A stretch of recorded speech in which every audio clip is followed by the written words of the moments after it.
بسم الله الرحمن الرحيم الحمد لله والصلاة والسلام على رسول الله وعلى آله وصحبه ومن والاه. We start always as usual with the name of Allah and asking Allah to send the best of peace and blessings to the soul of our Prophet Muhammad sallallahu alaihi wasallam, our guide, our teacher, our role model, the one who showed us guidance by the permission of Allah subhanahu wa ta'ala.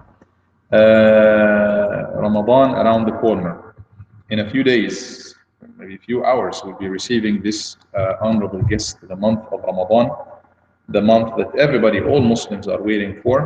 Comes with a lot of blessings, a lot of good things, a lot of gifts. We are here to reflect on this month and how to emotionally or psychologically receive it and think of it. So inshallah we can develop an action plan to get the best out of Ramadan, inshallah. What does Ramadan mean for you? Question. What do you think of when you think of Ramadan? Package in your mind that's related to Ramadan. First thing that comes to your mind right now. Tarawih, okay. Didn't get that? No food, fasting, okay. Perseverance. Sabr, patience. What's Ramadan for you, Yumna? First thing that comes to your mind now. Deeds, good deeds, okay. Season for good deeds. Suhaila. Giving charity. Patience, we got that. Okay, where are you hiding? All right. Patience. You have something? Focusing on Allah, right? It's time to connect with Allah subhanahu wa ta'ala, focus on that. Rahmah. Quran. Shahr Ramadan alladhi unzila fihi al-Quran. Ramadan comes with all of these and more. And subhanAllah, even though, as I said in the khutbah, even though it's a month of deprivation, we don't eat, like she said, we don't drink, it's sawm, we will be prevented from things. Yet, it comes with a lot of happiness. Kids, my kids, I see my kids, Muhammad, my son, Allah yahfadhu, Allah protect him. From the age of 4, he insisted to fast, and I was going against him. You are too young, but he sees his mom and dad and everybody, and because alhamdulillah my work is in the masjid, you always meet in the masjid. Everybody is fasting, I go to the masjid. So why I would be, I'm trying to think his psychology, but that's what it is. What would make it attractive to a child that age? And I have seen a lot, not only my child, I've seen a lot of kids like that. Actually, a lot of moms ask me, my child insisted to fast and I know he is weak, or what should I do? So it's there that we are waiting for it. We want, Ramadan, we can't wait to live those beautiful moments of Taraweeh, Qiyam, and Sabr, and perseverance, and fasting, and connecting with Allah and Quran, and all of these things. But again, we need to prepare ourselves psychologically to get the best out of it. Because as Allah said, it's ayyaman ma'dudat, it's a number of days that will come and go. And subhanAllah, this is something that Allah knows how many years we will live, 60, 70, 90, whatever. You're going to catch that number of Ramadans. And obviously the first 13 to 15 Ramadans, the person was young child or something. So if you're going to live for 70 years, just let's say, take 15 out of that, it's going to be 55 Ramadans, that's all. And maybe some Ramadans you are traveling, things happen, you didn't get the best out of them. So it's really a number of days that will be there. And that's the entire thing that you will get. But if you really take the advantage of Ramadan, that's all you need. Allah subhanahu wa ta'ala promised so many things of Ramadan. And we will put that first before we can together develop an action plan, inshallah. What should we do? We will try to use those incentives that the Prophet ﷺ and Allah subhanahu wa ta'ala used. First, fasting is half of the patience, and patience is half of the iman. This is hadith. Fasting, when you practice fasting to the utmost, you got 50% of patience is there, right? Because patience, 50% of it is to be able to control the negative power, like abstain from doing something, right? Be patient not to do something or not to do the action. Control, stay in control of yourself.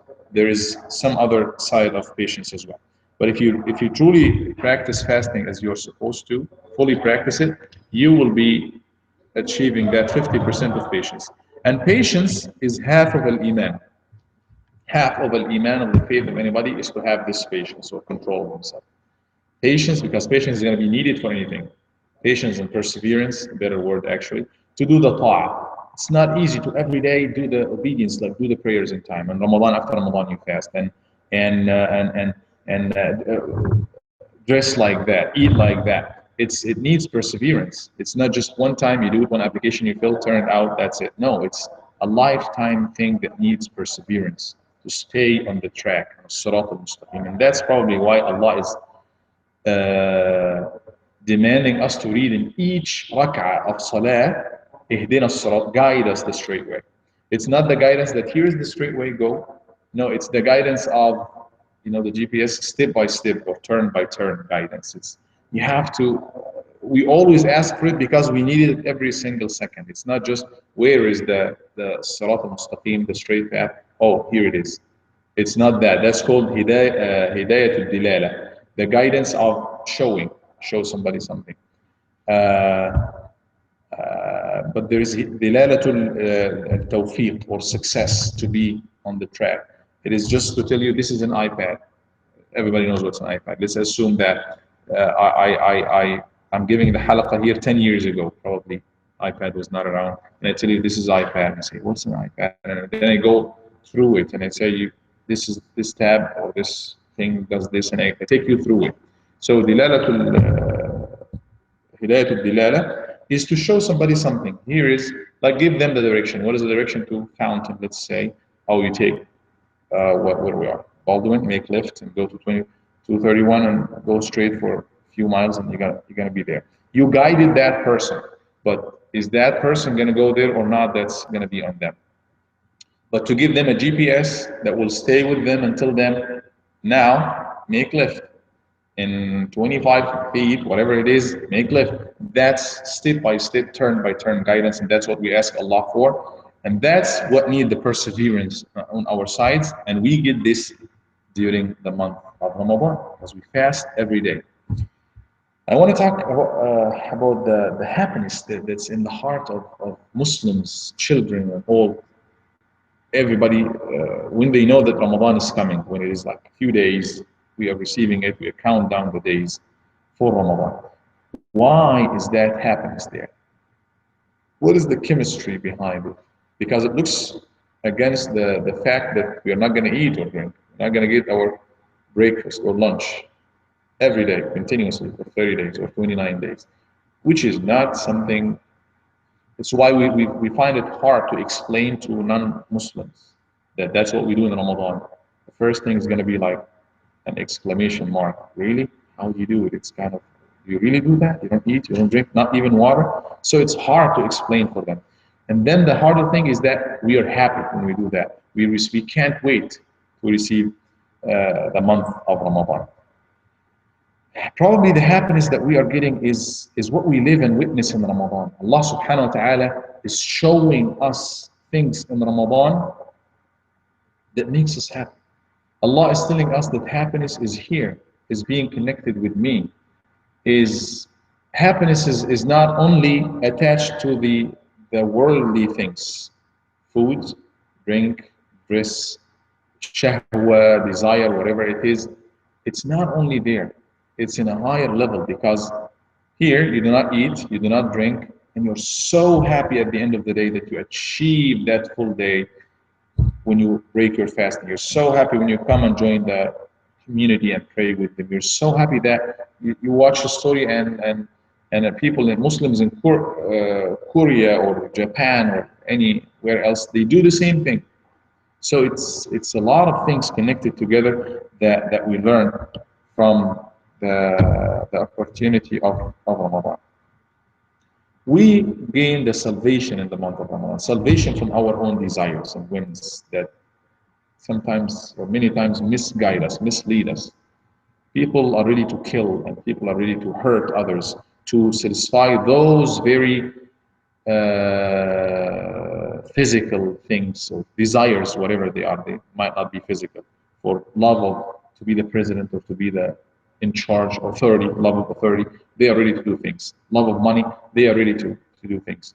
Love of girls or opposite gender, they are ready to do things. Following their desires, they will go to the end of the world. But here in Ramadan, we rise over that, over ourselves. We put this, that's what Allah said, لَعَلَّكُمْ تَتَّقُونَ. Fasting is prescribed for you as it was prescribed for the people before you that you might gain taqwa, which is self-control, self-restraint. Now you are in control of yourself. I can eat whenever I like to eat or I decide to eat. I can stop. Allah teaches us this. Now it is 4, whatever it is, the time for Fajr. You cannot eat or drink. Nobody watches you. You are in charge of yourself. And yourself is telling you that I'm hungry or I'm thirsty. The water is there. But you, the rational part of yourself is there. We can't do. I'm in control. I'm not going to do it now. It's going to be 2 hours until I do that. That teaches us, should teach us a lot of lessons that we should stay from anything that's bad for us, that we know rationally is bad for us after Ramadan, and go do the good things that we know they are rationally uh, good for us. So many things that Allah offers in Ramadan. Ramadan is a month of dua. I already mentioned that. We need to, or probably it's connection with Allah subhanahu wa ta'ala. It's the time to connect with Allah. Raise our hands and open our hearts and talk directly to Him. Ya Allah, give me that. I want that.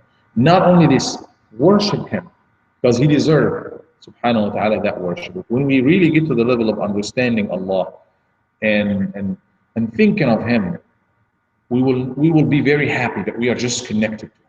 That we connected to Him. I have my Allah as my God, as my Lord, who can hear me at any time. In the middle of the night, I go make wudu and go pray to rak'ah, and He can hear my complaints and listen to my prayers and answer me and show me things because He is the same one who created me and He gave me life and He gave me everything that I am enjoying right now. Ramadan also the chance to divert our attention to the things that really matter in life, to what really matters. Because there are so many things that does not matter in life that much, and we pay attention to. The foods and what kind of food, what kind of drink, how much money, all of these, none of these would matter with Allah subhanahu wa ta'ala. What matters with Allah subhanahu wa ta'ala is when you are asked, what is your deen?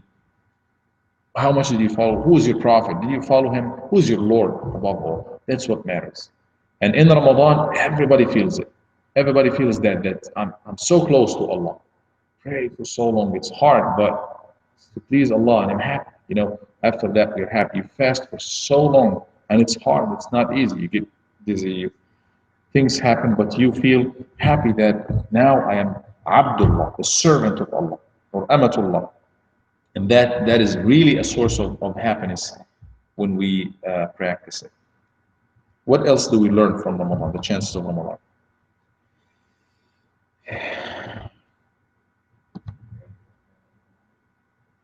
Be grateful. That what you said? Be grateful because really we have so many things.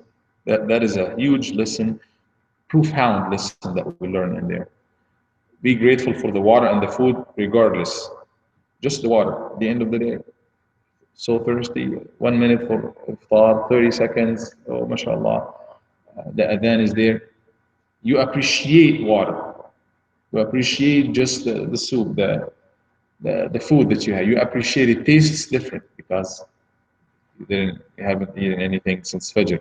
So that teaches us how to appreciate things. Because basically, the bottom line for anybody like ourselves, regardless of what standard of living you are in, you are much more, advantaged. You have more advantages or privileges than so many other people in the world, than millions, if not billions of people in the world.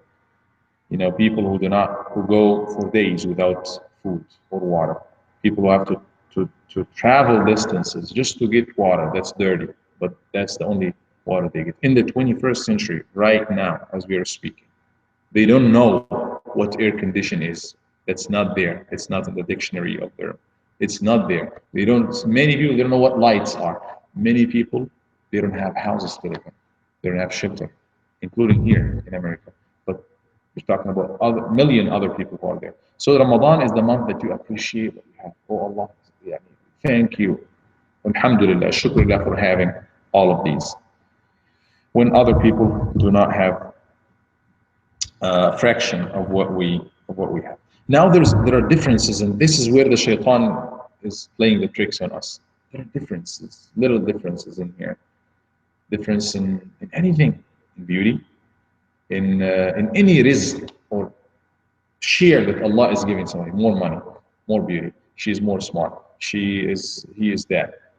All of these are nothing for Allah subhanahu wa ta'ala because it's relative. It's very relative, right? If I ask you the distance, like I draw a square, just imagine this is a square, and one point here at this line, and then a point here on that line. Or let's say on here, one point here and one point here. Can you find any distance that's bigger than this inside that square? This is the biggest distance between the 2 points. Like if somebody is here and somebody is here, they are the farthest from each other, right? Because somebody is in this corner and somebody in that, they are the farthest. That's the biggest, the widest distance ever that could be there in that square, right? What if if you take a camera and just zoom out and from there, you wouldn't see it that big. You see it a little smaller, right? The distance between them. If you go on Eiffel Tower or something and look at that distance, if you are like the distance between me and you right now, there's a distance till like 5 people could be sitting here, right? But if you go up and look at this distance, it's going to be smaller, right? Go higher and higher, like Earth. Earth is like you travel distances. Let's say we travel to California. It's going to be like 3 days direct, driving. But if you go to the moon or to the satellite or something, oh, Florida is here, California. You can't see them. That's America, right? If you go higher, it's from the to the sun or something. You barely can see the Earth. And then go higher and higher. It will get to the level that this distance will vanish. You don't see it. It's nothing, right? So that's what it is for Allah subhanahu wa ta'ala. He got the person who got multi-billionaire is just in the sight of Allah like the person who got nothing. Because it's Allah subhanahu wa ta'ala for him, he has wisdom for giving that more than this person. But for Allah, it's nothing. He is testing that with the abundance and he is testing that with the lack of things. It's both like test for Allah subhanahu wa ta'ala. And ironically enough, this person is ready to, it happens in some parts of the world, to sell some of their parts, kidney or something, and sometimes even more important things for the money, for the sake, they sell it. It's not that they are stealing from them, no, they sell it, right, for the money. This is how much they like money. And people on the other side who got all of these millions, he doesn't get what this person got. He got 5 children, for example.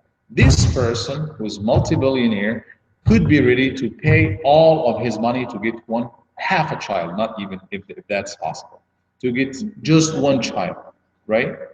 And see how things are working in there. Allah subhanahu wa ta'ala is telling us that all of that is nothing. All of that is just really nothing. And we keep changing anyway. We are here and then we move to here. We are not always in the same area. We keep moving. Maybe where you are right now, you didn't dream 5-10 years ago that you would be there, but you are there. Allah is testing us through different, as He said in the Quran, لَتَرْكَبُنَّ طَبَقًا عَنْ طَبَقٍ. You'll be going through stages, different stages, طَبَق, which is like stages, periods. And every stage or every period is like, again, it's somebody in what? In kindergarten, their dreams to be there in the elementary, and look at those big guys. And you get to the elementary, you need to be in the middle school, high school, college, I can't wait to, get job and work and start my life, and you start your life. And then you look back again, I hope I go back to high school, or I hope I go back to be a child. It's life is very, you work so hard to gain the money and make money and stuff, and probably lose the health because you sleep less and stuff. And friends, you lose friends. And then at the end, you try to make friends again and you are ready to spend more money to gain this health back. No, Ramadan is teaching us that we really need to be focused. Somebody said it teaches us to be focused on what really matters, our relationship with Allah subhanahu wa ta'ala, and try to see things for what they are. Try to see life for what it is. Because we have so many things in life, like food and drink. Talking about food, for example, there are one. It's a very interesting statistic in there. 1 billion people, the number is around 1 billion people, who are malnourished. They don't have enough food, they don't have access to food, and they have either famine or not sufficient food. That's the number is 1 billion in the world. And on the other side, we have 1 billion people in the world who are suffering obesity. So it's just the exact, the risk that Allah sends down to everybody is the same. And if it is to be divided amongst everybody, it's going to be sufficient for everybody. But some people take more, they get obese, and some people do not have, it's the same. So those people ate the food, literally ate the food of those people. What we throw in trash right here could be in America in total, or let me try to remember it. America spends 12, if I'm not right, 11 or 12 billion dollars a year for chips. The American, yeah, to buy chips. That would be sufficient to solve. I'm trying to remember. I was looking at these the other day. I forgot. It would be sufficient to solve a big problem for an entire country somewhere else, right? Those same 12 billion dollars that are being spent on chips. So it is a chance for us Muslims, actually it could be, if that's on the personal level. If you talk in the ummah level, you're talking about 1 billion, over one, close to 2 billion, 1.5 billion people around the world who are practicing that. See, if that money, and they are requested to do sadaqah and everything, if that food, if all of these Muslims, if they happen to have one body that's getting them together somehow, and they decide, obviously we skip 2 meals, right? Let's say 1 meal, breakfast and lunch. Maybe we take the breakfast earlier, that's the suhoor, and then we take the regular breakfast that we take it every day. So we take 2 meals, we skip 1 meal. If that 1 meal per day per Muslim that is skipped, if we happen to just say, well, let's donate that money, that will be enough probably to feed all the hungry people of the world for one entire month. And it would have the most powerful impact on anybody else, much more than any khutbah or any speaker or anything. But obviously we don't do it because we are not kind of united. But again, at the personal level, we can do so many things with that. We can learn so many lessons from Ramadan. Action plan for Ramadan. What do we want to do? Can we set some goals together? We all, alhamdulillah, we're going to pray, we're going to fast, we're going to do this and that. But let's shoot for something that we can agree on right now, and hopefully we can pursue in the month of Ramadan. Anything as far as Quran, let's say as far as the Quran. What do you want to do? Do you want to leave it just, yeah, Ramadan is the month of the Quran, as Rahma said, and it's true, it's a fact. What do we want to do as far as reading the Quran? Is it possible to read the entire Quran? Obviously, we are at different levels, but I'm talking to everybody. Bottom line, can we finish the Quran one time, 560 pages or something? Is that possible for everybody? Reading it, strive every day to read 8 pages. So somebody who's probably reading Arabic, for her is going to be the hardest amongst everybody here. No offense. She is saying yes. So that Allah said, وَلَقَدْ يَسَّرْنَا الْقُرْآنَ لِلذِّكْرِ فَهَلْ مِن مُدْكِرٍ. If you don't read the message from Allah, at least read it now. It's just the first thing to connect with it is to read it. Maybe inshallah later we're gonna pick one word here, another word here, one message here, one message here, and we keep learning as we are going. So let's set that as one of our goals. And again, the Prophet ﷺ said, "Saddidu wa qaribu," which means like he's giving us a simile. You would, if you are shooting into the goal, the aim there. Saddidu is to shoot the point right, the red point in the middle. Get it on the target. Wa qaribu, but if you cannot do that, at least get close to it. As close as possible. So the goal is to finish the Quran. But maybe 1 week, 2 weeks are gone and we didn't finish even just a few juz, a few parts from the beginning. It's okay, get close to it.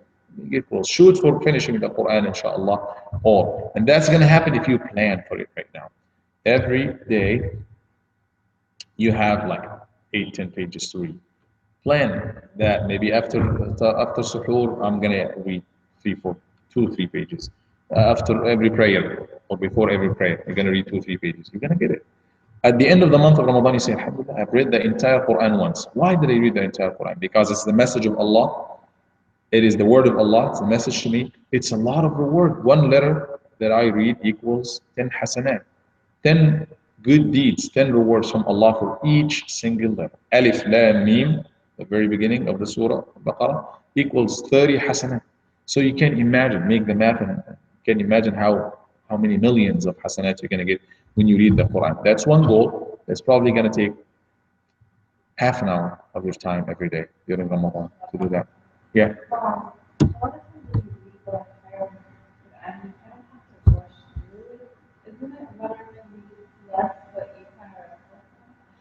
There are two different approaches. It doesn't mean that that's going to be the approach for the entire life. You go fast, you have a goal. I need to finish reading the Quran. And that's what you're going to do every month. That's one way. You're not going to do that for the entire life. Or versus reading it word for word and try to understand everything and what is the message that Allah subhanahu wa ta'ala is trying to give me in here, and go read about it. Obviously, in many words, in many parts, it's going to be hard because it's talking about rules, marriage, divorce, inheritance. Do I really have to go to the details? It's going to be probably take some time. Again, it's different approaches. Depends, but we are reading now for to finish. The goal is to finish reading the Quran, to connect with it somehow, to get the barakah, the reward from Allah subhanahu wa ta'ala. That's not to say do not ponder over it. Maybe you can have some time. Actually, some people used to say, this is khatmatul qira'ah. I have one khatma, like finish Quran one time, just for the qira'ah, focusing on the qira'ah, focusing on reading it. And that's they would say, let's say after Fajr, after Asr, and maybe after Taraweeh or before they sleep. Those 3 times. Everybody, it's open for everybody to develop it the way they want. We're gonna shoot for finishing Quran one time, and that means 2, 3 pages here, 2, 3 pages here. Maybe after Asr, that's the reading for, to go deep on the meaning. And they have another khatma or something, or maybe few juz. But there is no contradiction. The thing is, there is no contradiction. But just read it and try to finish it. It's a goal. And Nabi Sallallahu Alaihi Wasallam used to do it. Jibreel used to come to him every Ramadan and review with him everything he got so far as the Quran. So let's do that, to reconnect with the Quran. And try to also understand, get some tafsir or something to help us. And it's not hard. Yeah, you will see that Allah subhanahu wa ta'ala somehow is addressing you in specific, in certain ayat. When you come across these, oh my God, that's talking about me. That's me in there. Is as if because Quran is alive. It's really alive. Many times I memorize that. I know it all, alhamdulillah. But sometimes I read one ayah and I feel it's as if I didn't read it before. It's addressing my situation right now. I've been reading it forever, but as if I read it now, and it's as if I read it for the first time, because it's talking to me right now. This is what you do, and it would be amazing that it's going to give you details about your own specific thing that you're looking at. So let's read Quran, and the time will come that you will find this connection happening somehow, somewhere. That's one goal as far as the Quran. Read, make it a goal to finish, if you can, inshallah, and also make it a goal to understand as much as you can without making it hard or difficult. Goals as far as fasting, or what are the other goals that you want to set? Dua, more dua in the sense of connecting with Allah subhanahu wa ta'ala, in the sense of talking to Him like I talk to my friend. Like I left Allah message in the morning. Actually, didn't leave him message. He gets there right away. Connection with Allah, feeling that the presence of Allah. Obviously, not thinking about his shape or how big and all of these things, but just feeling his presence, Azza wa Jal, that he is looking at us all the time, hearing us the minute we start talking to him. He hears us. He's listening to us, right? So it's time for us to speak right now. Later in the hereafter, nobody's going to speak. It's going to be Allah subhanahu wa ta'ala who will speak. Everybody spoke, whatever they want to speak here. So let's speak to him. Ask him, what do we want to ask him? We need guidance. We need success in our life. Whatever that we need, we raise it to Allah subhanahu wa ta'ala, and He loves and He likes that His servants would ask from Him. Actually, if you don't ask Allah subhanahu wa ta'ala, He will be unhappy with you. مَنْ لَمْ يَسْأَلِ اللَّهَ يَغْضَبْ عَلَيْهِ. Like you feel self-sufficient, you don't need Allah, okay, go your way. So everybody, humans, it's the opposite. If I keep asking you, can you give me that? Can you do me this favor? You will be mad at me. You don't like somebody who's always asking you things. But that's the opposite with Allah. The more you ask of Him, the more He loves you. Because now this is a demonstration of your dependence on Him. More dua. And that's why He mentioned ayat al-dua. The verse is talking about dua in the middle, in between ayat al-siyam. He's talking about fasting in Surah Al-Baqarah. Fasting is prescribed for you, this, that. And then He said, وَإِذَا سَأَلَكَ عِبَادِي عَنِّي فَإِنِّي قَرِيبٌ. If my servants ask you about me, I am near. He didn't even say, tell them I am near. No, I am near. Direct relationship. فَلْيَسْتَجِيبُوا لِي وَلْيُؤْمِنُوا بِي لَعَلَّهُمْ يَرْشُدُونَ. Let them believe in me, that they might be guided. So let's make a lot of dua. That's not going to be possible until you prepare from now. What do you want to ask Allah? Learn what the Prophet ﷺ asked from Allah subhanahu wa ta'ala. Oh Allah, give me that. Oh Allah, Allahumma alhimni rushdi. Make dua for yourself, for your parents, for the entire world, for the entire believers, for the entire world. When you make dua, in hadith, in one beautiful hadith, if you say, Astaghfirullah, li wa lil mu'minina wal mu'minat, I ask Allah forgiveness for myself and for the believing men and women, you're going to get hasana, or good deed, or reward for each single believer that you ask for. That's something easy that everybody can do. But even after you heard this hadith, I hear this hadith. I don't remember when was the last time I said, oh, Allah forgive me and all the believers. Probably it was not anytime soon. So those are all chances in there. We need to prepare them and put them in a list and ask Allah subhanahu wa ta'ala every day. Especially since the dua is being accepted in Ramadan. And when you are fasting, you have one dua, one wish that's guaranteed, accomplished. It's going to be accomplished for you. لِلصَّائِمِ دَعْوَةٌ لَا تُرَدْ. The fasting person will have one da'wah that's never going to be returned or turned. Allah subhanahu wa ta'ala guarantees at least one dua for you that will be one da'wah for you per day that will be accepted. So per day, yes. Especially that's the guaranteed one. It could be more. So make sure that you choose the best of dua, or even make one dua per day and keep insisting on it, and it's going to be the one that's guaranteed for you. Especially at the time of breaking the fasting, at the time of while you are fasting, or especially at the time while you're breaking fasting. Okay, what else? So Quran, finish it one time, inshallah. Prepare a lot of dua to pray to Allah subhanahu wa ta'ala for yourself and for others. And good to ask about world things, but it's also ask about al-akhirah, about al-jannah, about making us good here so we make it to the major goal, which is jannah, inshallah. I have a question. When you read the Quran one time, do you also need to read and understand it? Because some people say there's no point in reading it. Reading it in Arabic makes it better. I do it. Okay. The very beautiful example for that is the nice story, little story, that somebody said he was asking his grandfather his grandfather asked him to go get some water from the lake. They live by a lake or something, in a small bucket. This bucket they used to use it for charcoal. So it was all black and dirty everywhere. So the grandfather asked his grandson to go get water from the lake in that bucket. The bucket has some holes in it. So every time, by the time he goes and fill it with water on his way, the water is dripping everywhere and pouring. So he didn't manage to get him any water. And he was sad. He said, I didn't do anything. The mission is not accomplished at all. He said, but at least one thing was accomplished in the way. He said, what it is? I didn't do anything. I didn't get you the water. He said, you don't notice anything? He said, no. There was only one change that was probably noticeable. What was it? Guess what was it?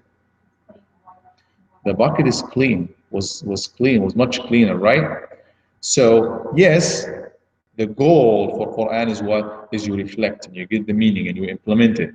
But if you did not get that, just by reading it, getting it to your tongue and your heart, I'm reading it now. It's barakah in itself. You get clean somehow. You get reward from Allah subhanahu wa ta'ala. And just like this bucket, yes, the water did not make it from the lake to the where it's supposed to, but at least in this process, you're connecting with the book of Allah subhanahu wa ta'ala. Do, and do not assume that that's actually majority of people around the world, Muslims around the world, do not understand, fully understand most of the Quran. That doesn't mean it's not understandable, but you just need some effort to put it in there. But yes, do not make this as an excuse or something to hinder you from doing it. Go ahead and do it and connect with the Quran. Probably you would love Quran, you will read it more, you will sign up in any program to learn more. That's how it works.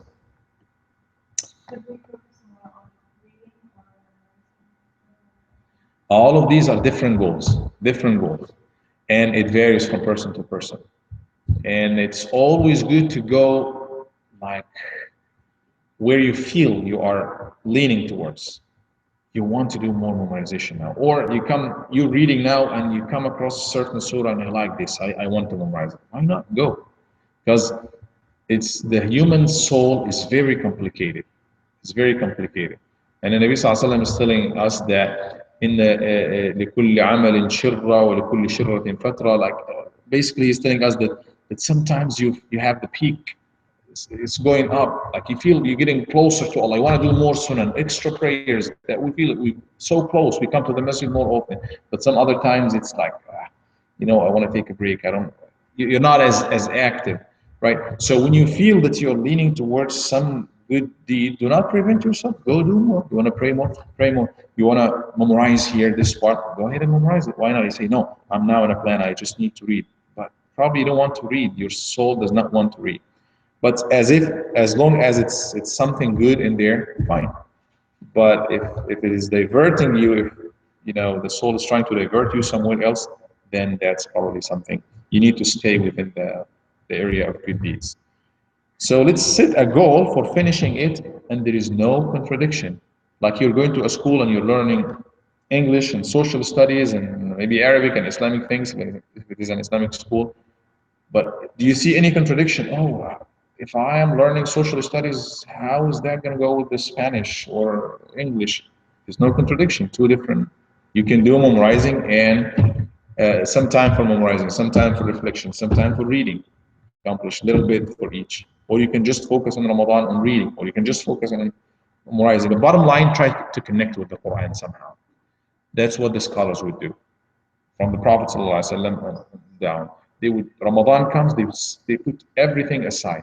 Just ibadah and Quran, that's it. Ibadah, focus on ibadah, Allah subhanahu wa ta'ala, prayers and dhikrullah and dua and Quran. Comes on top of that is the Quran. The scholars like Imam Malik, Sufyan al-Thawri, they used to teach a lot of Islamic sciences and knowledges, and that's what they were known for. People would come to them from everywhere. But in Ramadan, schedule is down. No more halaqat, no more teaching, no more classes. Just Quran, reading Quran, the tafsir, anything that's related to Quran somehow. Because Ramadan is the month of the Quran. شهر رمضان الذي أنزل فيه القرآن. The month of Ramadan is when the Quran was revealed. And alhamdulillah, we have, Taraweeh, try to finish the Quran every year. So you listen to the Quran. Now, if you feel like you're tired from hearing, from reading, maybe you can get it ready on the phone, so it will play as if as you're driving or cooking or just even going to sleep. So try to connect in all levels during that month with the Quran somehow, inshallah. You know, sometimes when it happened, even if you don't like it. When I was at the college time, I used to travel to Cairo every day. So if you take the public transportation, usually the public there is like taxis and stuff, you will hear songs and things like that. So even if I'm not directed that way, I hear this song every day in different taxis and different. I memorize it. I got it, even if I don't want to. But because it's playing, I get to that minibus or that minibus or that. It's the same. That's the like the albums here. It's everywhere now. And then the newer one. It's everybody's playing it. So because I hear it, even if I don't want to, I memorize it, end up memorizing it. So same thing. Put the Quran, let the Quran be there in the background. Even if you don't want to memorize it or you don't intend to memorize it, if you keep the same surah playing every day for a while, you're gonna get it. You're gonna get it, even if you don't want to, or you don't intend to. You think it'd be easier to language, your native language? I mean, obviously, that, somebody Like with the translation, you mean? no, just like reading it too, because I think it's sometimes it's harder. I don't even. Well, I tell you something. I tell you something, Sister Ash. I tell you something. It's not an excuse. Why? No, I'm not saying that's that was the next thing. I'm not trying to say. Right. I feel like Easy. I just have to say the radio is on. I'm not listening to it, but I still listen to it maybe at the store or wherever that I can control it. And you memorize the song only because that's my. It's everywhere. language I Yes. speak. Oh, you're talking about the songs, not the Quran. Yeah, because you can't control the song, right, wherever you're at. So Yeah, especially since they are attractive and they get you somehow. Yeah. memorize it, but not intentionally. Right. Nice. I'm Nice. saying don't you feel, I'm not saying you feel, actually it's more Uh-huh. harder for myself than you know, but for somebody like myself, it would be harder if I did it 2 times or 3 times. Yeah, I didn't say no, not 2 times or 3 times, but you know, if you keep it there, running and playing, it's gonna be you're gonna pick some. You're gonna be familiar with it at least, even if you didn't memorize it. Especially with all of these things that you can have the Arabic playing, and then right after the translation in any language, in English, for example, in this case, so it will connotate somehow, or connect somehow in the mind. طيب, one of the goals is also the ibadah Allah subhanahu wa ta'ala, prayer. Let's shoot for certain, at least minimum rak'at. That's whether I'm in the masjid or not in the masjid, I'm going to pray that number of rak'at at night.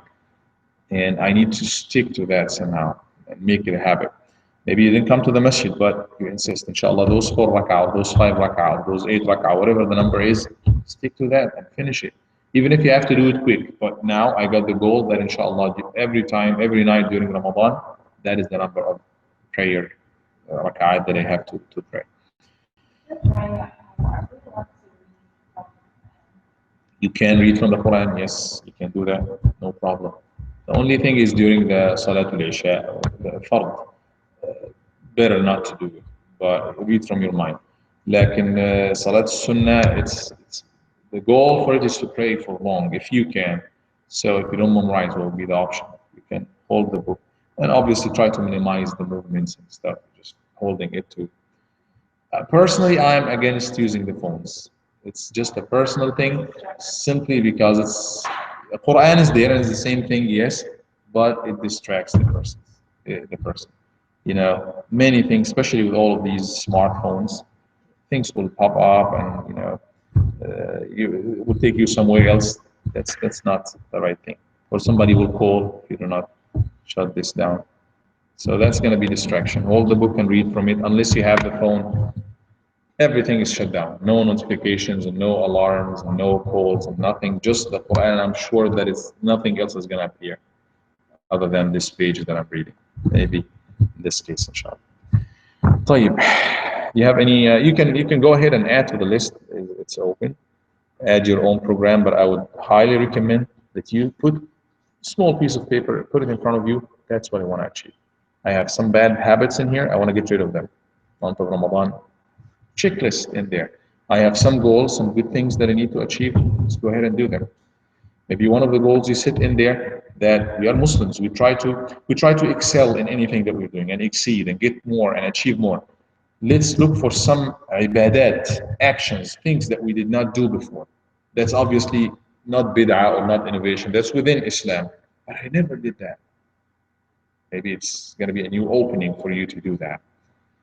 Silatul Rahim, maybe check on any of the extended family members, people, my great grand, whatever it is, somebody that it would not be expected that you connect with them. It's ibadah in Islam. It's an act of worship to ask and check on those people, even if they are non-Muslim family members. Check on them and call them and ask about them. Silatul Rahim, keeping and maintaining the relationship with faith and kin is so important in Islam. Or you can look for any other thing. Maybe you can develop the theme for yourself. This week, I want to be truthful. Just saying the truth about everything and not saying a single word that could be this way or that way. Straightforward. Anything that you want to practice, Ramadan is the platform for that.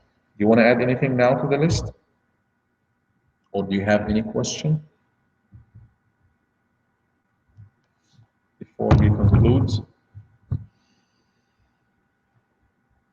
Do you have any suggestion for Ramadan for the